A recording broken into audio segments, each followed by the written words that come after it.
Artificial intelligence. It's very much in sharp focus. It's topical, and it starts right now.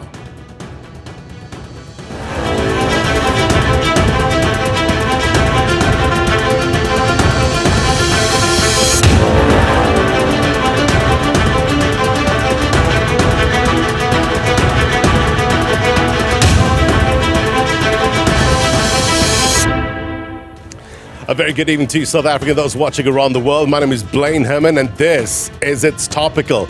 Our audience in the house tonight, you'll catch a glimpse of them in a short while, as well as our panelists, Dr. Nelwamondo, as well as well-known artist and producer Brian Temba in the house tonight. Looking forward to getting their take on our topic. So, Youth Month, 50 years since the 1976 Soweto Uprising. We pause to remember a generation of young people who refused to be taught without a voice, who stood up against the system that tried to code their future in a language that they did not choose. Tonight, we will ask, what language is shaping the future now? Because in 2026, it's not just about Afrikaans or English anymore, right? It's algorithms, it's data, it's artificial intelligence. From chalkboards to chatbots. South African youth are once again at a crossroad. Only this time, the struggle isn't just about access to classrooms. It's about access to opportunity in the digital world. AI promises to open doors, new industries, smarter education, even jobs that don't yet have names. In a country where youth unemployment remains painfully high, that promise sounds almost like a software update we've been waiting for. But look, let's not sugarcoat the source code. Could AI also automate young people out of the very jobs they need? Could it widen the gap between those who are connected and those who are still buffering? In a society already defined by inequality, who really gets to log in to this new future? Tonight we will unpack the promise and the paradox of artificial intelligence for South Africa's youth. Because while machines may be learning faster, the real question is, are we teaching our young people to keep up or to lead? This is not just about a conversation about technology. It's about power, possibility, and the next generation rewriting the system. Once again, it brings us to the question of the week. And we ask you, how prepared are South Africa's youth for the opportunities and challenges of the AI era? Let us know on our Facebook page, SABC News. Let's walk and talk, get you to the magic wall to give you some context. We would love to hear from you on our Facebook page. Please keep in touch with us. At SABC News_TV is our X handle. We'll chat to you then in a short while. Perspective coming up.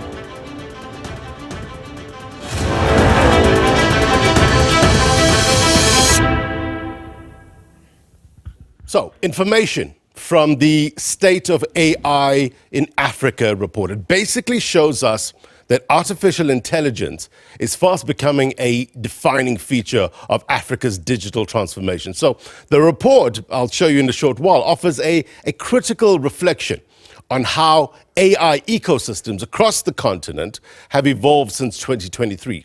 Basically highlighting advances in infrastructure and capacity building, sectoral innovation, very key here as well, while also kind of surfacing enduring structural disparities. I want to have a look at this. Take a look at the opportunities in the different sectors now.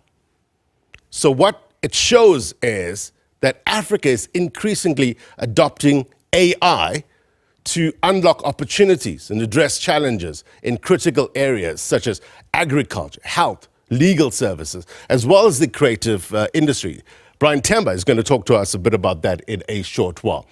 Also, AI transforming the healthcare sector through early disease detection and supporting health data analysis, contributing to improved outcomes across Africa. Good thing, right? The legal sector is also leveraging AI to expand justice, the justice system, access to the justice system. So the recommendations, what this report does tell us is that artificial intelligence offers immense potential for social transformation in Africa. But this potential can only be realized through deliberate, context-sensitive, as well as ethically grounded policy choices. That's key there. Infrastructure disparities. It remains a key barrier to equitable AI development across Africa. Now, the centralization of data processing in a few urban hubs, this risks excluding rural and undersourced regions. So that, in a nutshell, is some of the positives, but also some of the challenges when it comes to AI. We will talk more about that in a short while. But I want to get to some context for you. As we spoke about at the top, South Africa marking 50 years since the June 16 uprising. And we remember the students who took to the streets and the lives that were lost in the struggle for the freedoms that we now enjoy today, such as the access to quality education, information, digital communications.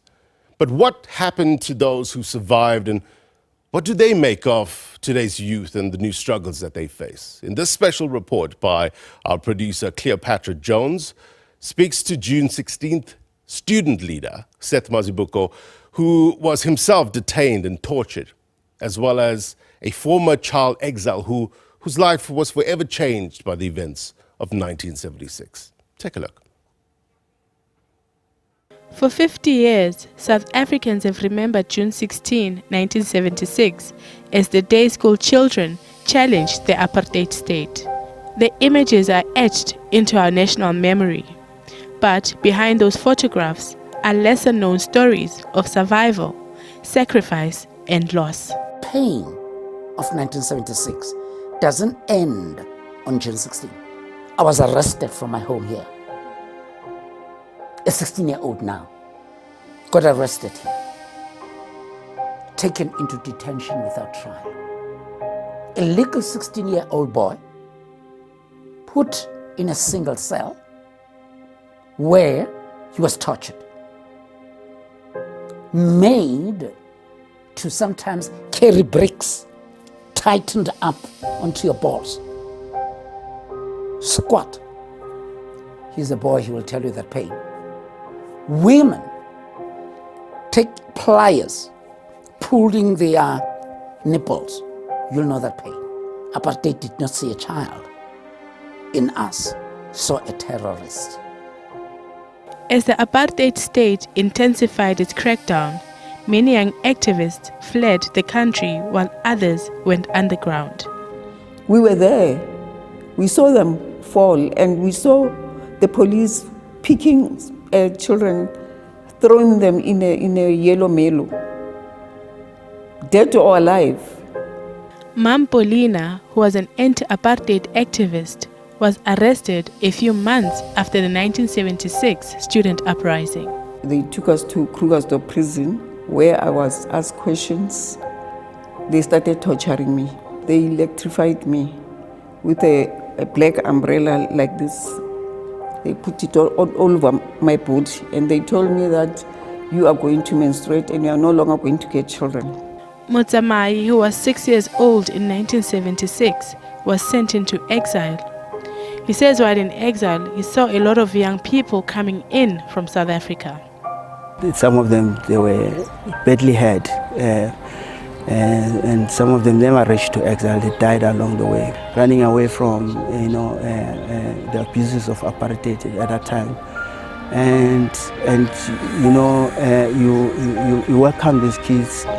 They don't want to learn, because South Africa was an institution of learning, and they don't want to learn. They were saying, no, we want to go to Angola, and we want to take AK-47s, and we want to go back to the country and go and fight.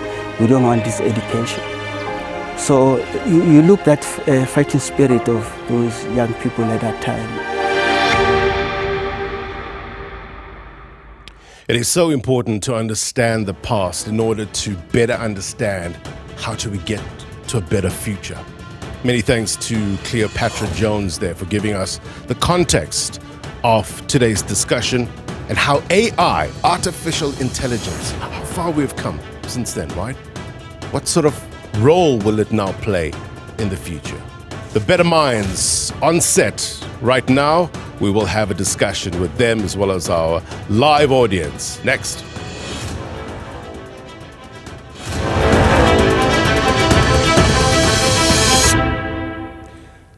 Welcome back. You're watching It's Topical. Just to remind you about the question of the week, and we ask you, how prepared are South Africa's youth for the opportunities and, well, the challenges, right, of artificial intelligence?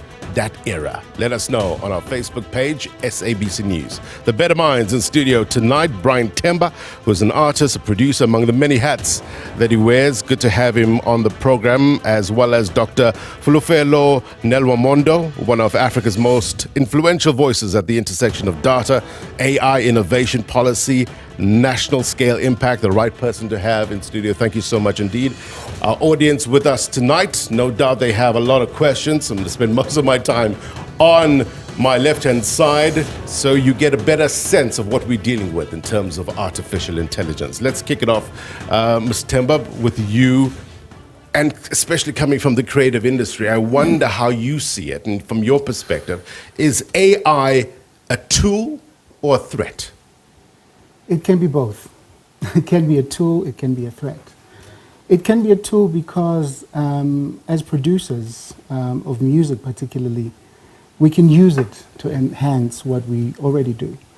It can be a threat because anyone who thinks they can be a musician and they have not, gone through the process of going to school or learning the music, i.e. being in choirs or being in places where they can develop themselves as musicians. Right. So it can be a threat in that way. We find that there's a lot of people that go to AI now and just prompt whatever they want, and then they get a song, and then they become popular, or they sell on Spotify or something like that. So it's a threat in that manner. I wonder, where do you draw the line in terms of innovation that is helping an artist, as well as innovation that can undermine artists as well? I think when I heard of AI, first of all, I was so mad. Yeah. I was upset because I was like, what is this, And you have an artist who's an AI, and you look at their stats and you look at what the numbers that they're making. But it's AI, it's not even a person. And it's not even a person that knows how to produce or even to play chords. They can't even do that. But these people are popular and all of those things. But in terms of what we do, I can say that when I'm in the studio and, it helps me. I can take whatever I've done and say, AI, give me different ideas of what I've done. So this is me as a producer. I have a track record of things that I've produced, of albums that I've produced. And I have music. So I'm interested to hear what AI could interpret this music as. And I find different interpretations. Some I like, some I'm like, okay, but it has to sound natural. Yeah. It has to be as natural as possible. So that's a tool I can use to enhance what I already do. Right. I wonder, Doc, let me bring you into the conversation. The use of AI, especially when we're dealing with this high unemployment among youth in South Africa, leveraging AI to kind of help in that regard. Pros, cons, how do you see it? Thank you, Blaine, for having me. The question on AI and the aspect of joblessness is a critical issue. But this is something that we've seen over the years, not only even because of AI, but technology generally. What technology will do will sort of create a shift in terms of how the jobs are created or what jobs are there. I remember when I grew up in the village, there used to be a man, because we didn't have fridges, who would sort of carry fresh meat every day, carry meat, selling meat house by house. As soon as we brought electricity into the picture, that job was lost because people now could sort of keep their meat in their own fridges. Yeah.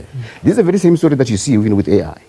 What AI is going to do is going to display some of the jobs, but it's going to create new jobs. So it's a question of how do we then skill the youth of today such that what they learn can be something that's instrumental in shaping AI of the future, as easy as that. So it's an issue of reshaping and reskilling them and ensuring that they are relevant. Are you concerned that it might automate the entry-level jobs, which most of people try to get into, and thereby removing that from the market at this stage. Is that dangerous at this stage? Absolutely, that is very dangerous. But am I concerned? Yes, I am concerned. What it means that this is something that we've been trying to sort of shape in terms of what South Africa and the whole of the country should do. Is a question of, for instance, even our universities. How do they then change their curriculum such that it feeds the area where we are going? It sort of becomes relevant going forward. Because those entry-level jobs, over the years, have been changing. And they should change. But it's a question of how do we then skill this new generation to feed into the jobs of the future. Brian, as I go to the audience, I want to just know your perspective, and I don't know if you've done some research in it. To what extent are AI-generated music flooding the streaming platforms at this stage? Oh, it's crazy. Yeah. It's crazy. That's why I'm saying it's even people that know nothing about music. They just know that there's AI, and I can just prompt it to create a song for me, and I can be popular. Right. Let's speak to our audience here. Your name, sir, where you from, and your impressions or thoughts around the AI. All right, my name is Sakile Mzalazala. I'm from a company called SM Communications. I deal with music rights and business. What is more important and that we need to understand and know, especially on the music side, is that creatives have rights, we have copyright, and now as AI is coming, it doesn't respect those rights. There's a huge difference between prompting and having an IP, or creating something that is yours, that belongs to you. So it's a matter of respecting copyright, but it's a serious threat on that side of the creatives. Doc, I wonder how you see that as well, because a voice like Brian's is his identity, his brand, right? Once that is cloned, what sort of laws are being disrupted here? Is it copyright? Is it personality rights laws? What's your thoughts on that? A very good question, and indeed, I agree with the person who asked the question here. The bigger issue, before we even jump into the question, is an issue of what are we really doing as individuals in terms of participating in the creation of the AI. What you see at the moment is us using AI as a tool, being fed from, without our participation. So we are sort of becoming a colony of those who are sort of participating, creating the AI. And issues of the violations of the copyrights and so on sort of happen because we're not participating in the protection as well. So the bigger issue is how do we how do we change our laws? How do we ensure that laws can recognize talent and protect that talent? But if you're not participating in the picture, that is an opportunity that's lost. What about royalties, Brian? I wonder if it can help aid in terms of that. AI? Yeah. I don't know. No, because look, there's companies, AI companies, right? Yeah. And there's a bigger or a wider discussion with record companies like Universal, Sony, and all of those. They're fighting because of the copyright, because that's royalties. Copyright is royalties. So now you find that they're using the same voice of somebody else that is signed to Universal and all of that, and it's infringing on a lot of laws. I just think that we're not really ready as far as the law side of AI. AI is it's not regulated properly, because now how do you have an AI artist being number one on the charts? And then you have, because that's happened with Tyler in the US. She was number one Afrobeat, on the Afrobeat chart. Yeah. And now she's not. She's number two because of AI. AI is number one. So now in terms of royalties, I don't know who gets it. I don't know who gets the royalties. Either it's somebody that prompted, if they register the song as theirs, or they registered it as AI. Yeah. So we don't really know at this point. Doc, help us understand, where are we in terms of regulations here in South Africa regarding AI? My sense is that we're still very far. So you'll be aware that we had the AI policy that got withdrawn, which was published not so long ago. And we have a new date that early next year we should have a policy that's coming there. But again, my sense is that our approach is also a wrong approach, because you can't just come at regulation stage without actually being able to participate meaningfully in the creation of the technology. If you think if you think of it as a tool, it's a tool that we don't want to be left behind. We must be playing a role in terms of shaping that technology. Yeah. Then you can then bring the regulations later on. Yeah, that's the key component. Does AI scare you or excite you? Your name and where you're from? Hi, my name is Nogwanda Mkize. I am a candidate attorney at PPM Attorneys. It is a cyber law firm in Parktown. And AI doesn't scare me at all. I think we need to actually start working with AI. It is an amazing tool that we use every single day. And I think if students start using it to help them study, and even at work, people use it all the time to help them draft, to help them in their day-to-day activities. It is very, very useful. However, I do understand the complexities with it and the challenge that comes with it. And when it comes to the discussion of is going to take people's jobs in the future, yes and no. I think people need to start developing the skills that they have now and work with AI to see how they can develop new skills in order to be more hireable in the future. As a law practitioner, what sort of policies or frameworks would you like to see in terms of regulating AI? I think we're very far as a country from regulating AI. From regulating AI, but I think there are regulations in the meantime. We have POPIA that helps us. We have PIA that helps us. POPIA has a section that talks about automated decision making. As much as it doesn't regulate AI completely, but it does help.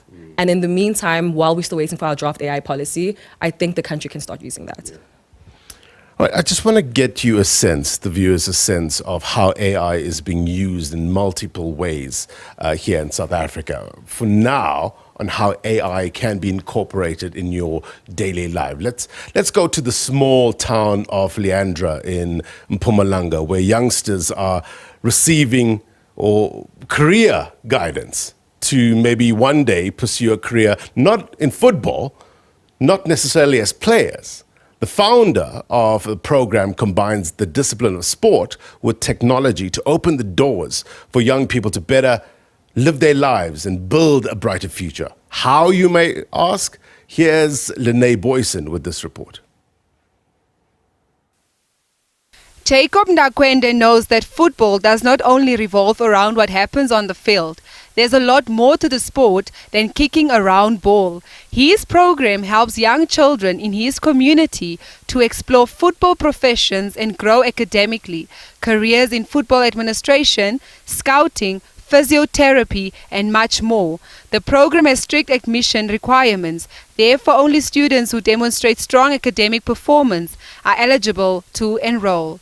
And Jacob explains that this development program will provide young players with a valuable backup option for the future if they are unable to continue playing football.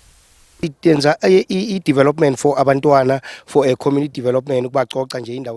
This is a development for children, to make sure that they do not end up doing wrong things. We want them to take AI classes. They should not only play football, but learn about it as well. We want them to have a backup.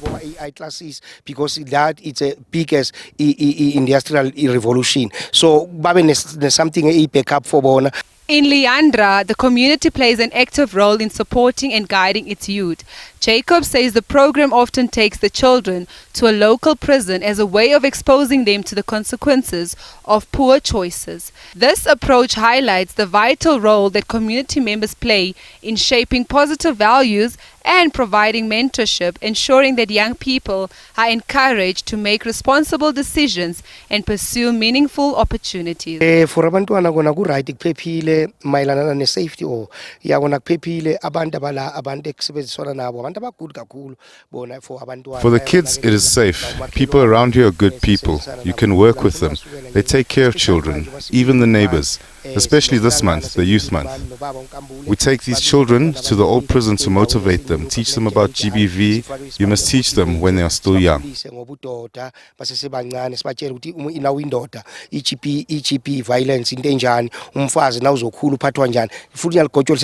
12-year-old Leto Kuhle Kubeka says AI taught him to create a football sign-on fee site, helping clubs secure the signatures and services of players before rivals.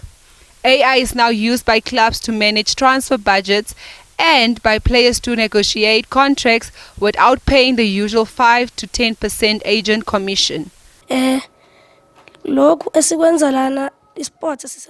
What we are doing here is to help us aim for success and to make sure that we do well even at home. At the camp we learn a lot about AI. I even learn about AI football signing on fee. AI football signing on fee. This initiative is more than just an AI football program. It's career guidance for the young kids who don't lace up soccer boots. It's an opportunity to develop new skills, new opportunities, and a future where technology and sports work hand in hand. What started as one founder's vision now stands as a pathway for the youth to dream big, play smarter, and carry the spirit into tomorrow. Lene Boyson, SABC News, Mpumalanga.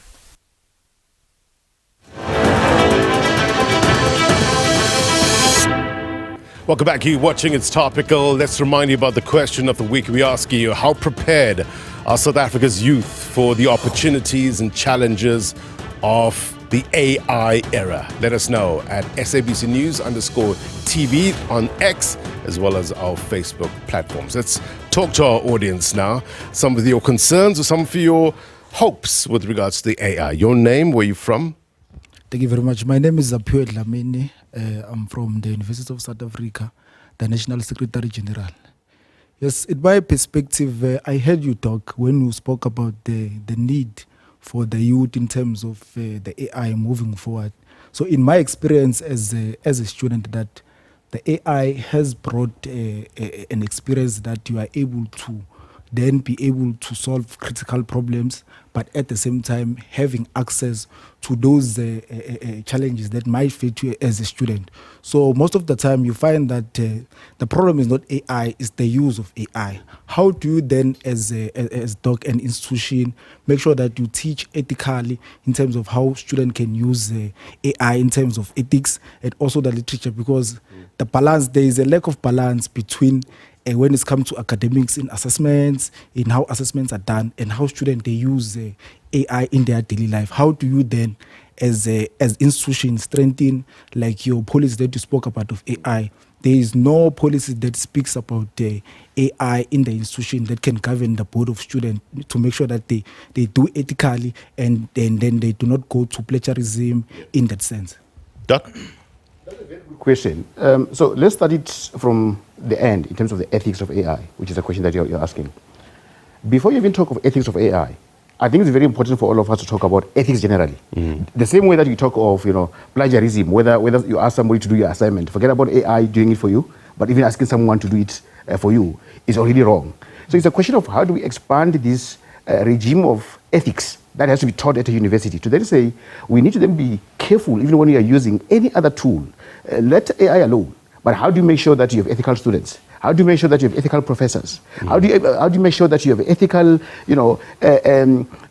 anyone who's part of the system? How do we bring the ethics into the picture? But in terms of now regulating the ethics of AI, that becomes complex because again, when you're dealing with a tool that you're not even developing, it becomes a case where I've seen, in some universities where you'll find a professor using AI to even set the exam. Is that ethical for that matter? Right. Then do you respond? Is it a case of, my AI is better than your AI and so on? So ethics becomes a critical component there. I don't think we're very far as a country in terms of then coming to that particular space where we can say we understand the ethics of AI. There's a lot of work that needs to be done, but ethics has to be grounded on what we do as human beings, not necessarily from the AI point of view. Yeah. Ethics, Brian, is one aspect of it. I wonder how it translates in the creative industry. Especially also creativity in the sense that it's so easy, as you mentioned, to put a prompt in and get a result.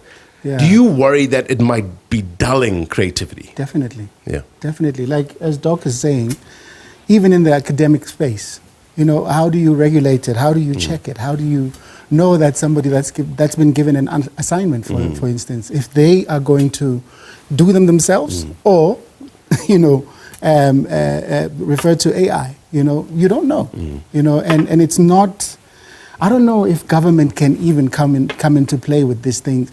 In the music industry, at the moment, they're talking about it. They're talking about having copyright. If you do something on the AI platform, the AI platform has part copyright, and they're discussing that, but it's not there yet. So even in the music space, what is happening right now is that you can prompt anything and it's 100% yours. Because nobody is regulating that. Nobody's policing that, to say that, okay, this is our song. It's not your song. Because now I can do the whole song from a prompt, release it, put it on Spotify, put it on all these platforms, and benefit from it without anybody policing that and making sure that it's done with AI. Yeah. And I always say that when it comes to charts, let it be regulated to a point where let's have an AI chart and let's have the normal people chart. I think that will work better. But I think we're still far from that. Yeah.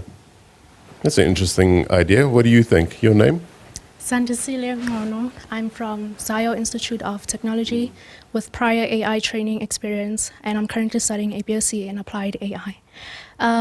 With regards to AI ethics, I think an interesting question to ask is that in regards to AI companies using our information to train AI, should the AI companies actually pay the general public, or is the internet fair game? That's an interesting one, Doc. If I give it a shot, the bigger issue here as well is we create a lot of data. And I use the concept of colony as, we're continuously being colonized.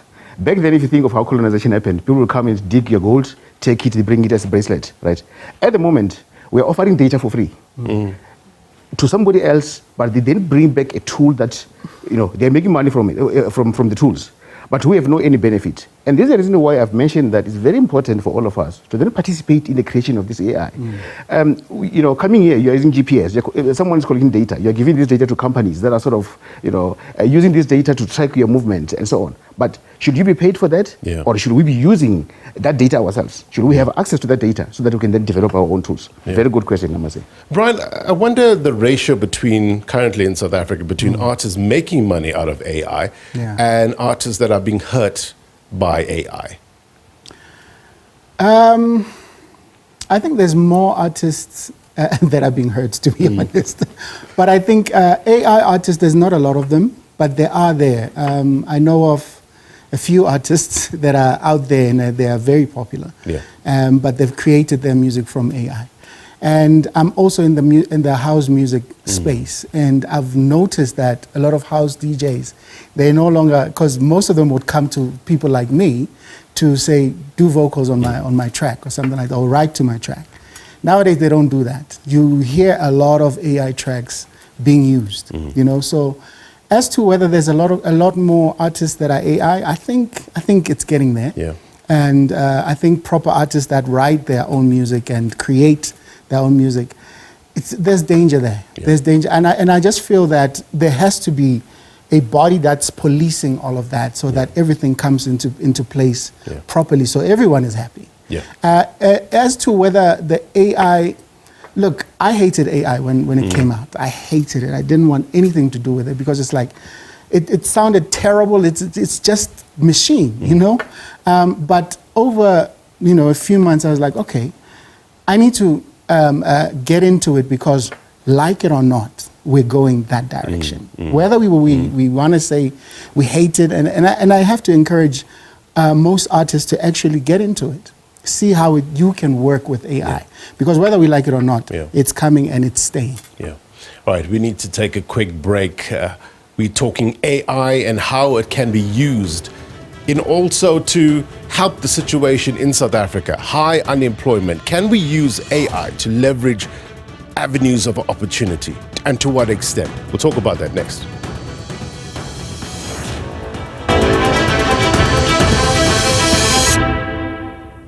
Welcome back. You're watching It's Topical. Artificial intelligence. Pros, cons, status quo in South Africa. We're talking about ethics. We're talking about regulation. But how it can further, how we can use it to leverage opportunity in South Africa and the current present challenges that we face here in this country. Let's speak to our audience now.